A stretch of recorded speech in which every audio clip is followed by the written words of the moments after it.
Halo guys, selamat datang kembali di channel Tos Serba Kurnia bersama saya Rizky Kurniawan.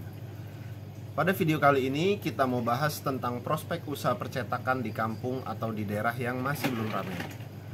Kalau kita bicara percetakan, faktor lokasi itu sangat menentukan keberhasilan. Contohnya, kalau kita bikin percetakan di lingkungan yang ramai, dekat dengan kampus, sekolahan, ataupun rumah sakit, atau juga perkantoran, itu sudah pasti usaha kita cepat berkembang. Kenapa? Ya karena yang membutuhkan itu banyak. Tapi kalau lokasi kita kurang strategis atau tidak berada di tempat keramaian, maka perlu ada penyesuaian usaha kita supaya usaha kita bisa berhasil, cepat balik modal, dan juga tentunya jangan sampai merugi. Nah, ini ada beberapa tips untuk kalian yang mau buka percetakan di daerah yang jauh dari keramaian. Yang pertama, itu kita harus menekan modal. Seperti apa? Kita usahakan buka pertama dengan modal sekecil mungkin. Tidak perlu beli alat yang mahal, yang penting sudah mencukupi untuk kita gunakan di toko. Misalnya, mesin fotokopi, kalau mesin fotokopi rekondisi yang besar itu harganya mulai dari 15 jutaan. Sedangkan seperti mesin-mesin second Kyocera itu kisaran di harga 5 jutaan. Dengan resiko namanya mesin second atau mesin rekondisi itu, kalau kita dapat unit yang jelek itu bisa jadi gampang rusak gitu. Kalau pengalaman saya dulu, pertama kali saya buka, saya itu menggunakan mesin Canon MP250. Ya, itu masih mesin printer, tapi dia sudah ada scannernya, bisa untuk fotokopi, tapi masih menggunakan tinta, jadi prosesnya lebih lambat. Tapi itu saya waktu itu beli second, karena saya sedikit banyak udah ngerti lah tentang mesin-mesin printer, jadi saya beranikan untuk beli second. Dan setelah kebutuhannya meningkat, mesin ini sudah tidak memadai untuk fotokopi dalam jumlah besar, baru saya upgrade mesin second lagi waktu itu.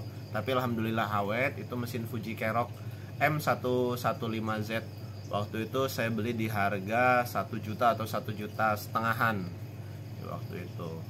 Nah, setelah dari situ kemudian upgrade lagi, beli mesin baru Brother. Waktu itu harga sekitar 3,5 juta, mesin fotokopi mini, tapi alhamdulillah sudah bisa mencukupi gitu. Karena kalau kita bicara percetakan di kampung atau fotokopi di kampung itu tentunya tidak seramai kalau di pusat-pusat pemerintahan atau di sekolahan, di kantor, tidak seramai di situ. Kalau di kampung ini kan kita cuman musiman aja ya, musim bagi rapot, nyetak rapot, musim bantuan fotokopi KK, fotokopi KTP. Tapi kalau hariannya itu bisa dibilang ya 1-2 orang lah yang fotokopi. Tips yang kedua, kuasai semua ilmu percetakan. Kalau kita buka percetakan di kampung itu, kita harus bisa mengikuti permintaan pelanggan yang berbagai macam.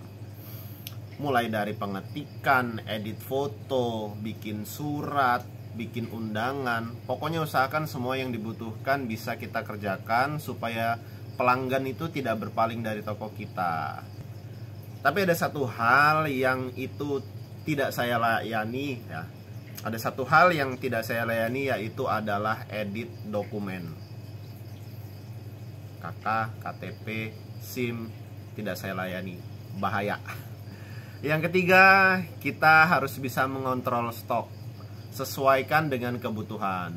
Kalau di kampung itu bisa dibilang kebutuhannya musiman, jadi kita sesuaikan. Misal tahun ajaran baru seperti sekarang ini, kita stok ATK, stok kertas itu agak banyak karena musimnya orang fotokopi. Setelah nanti bagi rapot itu biasanya kan di fotokopi. Kemudian buku tulis dan perlengkapan sekolah itu karena musimnya mau masuk ajaran baru. Tapi kalau di hari-hari biasa kita stok kertas ya standar aja. Saya di sini stok 1 dus aja lama banget habisnya. Karena itu tadi jarang yang fotokopi. Jadi berkaitan dengan tips yang pertama tadi, kalau kita beli mesin yang besar, mungkin hitungan balik modalnya akan lebih lama. Yang keempat, promosi yang gencar. Kita manfaatkan sosial media untuk menjangkau pelanggan supaya mereka tahu kita itu apa aja yang bisa kita layani di sini. Misal kayak kita lagi bikin sampel undangan, kita lagi bikin kartu cukuran, kartu akikah, itu ya posting aja, posting di Facebook misalnya. Jadi orang tuh tahu, oh ketika mereka mau akikah itu di sini bisa loh untuk cetak kartu akikahnya.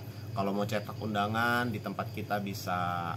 Terus kalau karakter di kampung ini kan dia biasanya satu orang terus kemudian rekomen ke yang lain. Nah di situ itu untuk pemasaran kita. Jadi nanti orang lain juga tahu, oh di situ ternyata bisa loh cetak undangan, jadi nggak perlu jauh-jauh lagi. Yang kelima, sisihkan keuntungan untuk menambah dagangan. Jadi semakin berkembang usaha kita, tentunya akan semakin lengkap juga dagangan kita, dan nantinya akan menambah keuntungan kita dan toko kita akan bisa menjadi andalan karena lengkap. Nah itu tadi ya 5 tips percetakan di kampung. Kalau kalian udah buka percetakan juga, coba di sharing dong, kira-kira apa kali-kalinya selama ini buka percetakan, siapa tahu kita ada yang sama gitu ya. Atau kalau kan ada minat untuk buka usaha percetakan, boleh share-share di komentar, barangkali ada pertanyaan-pertanyaan yang nanti bisa bantu untuk jawab gitu ya. Terima kasih loh yang sudah nonton video ini sampai selesai. Yang belum subscribe jangan lupa di subscribe. Semoga usaha teman-teman semua semakin maju, semakin berkembang, dan juga tetap di jalan keberkahan gitu ya. Thank you, dadah.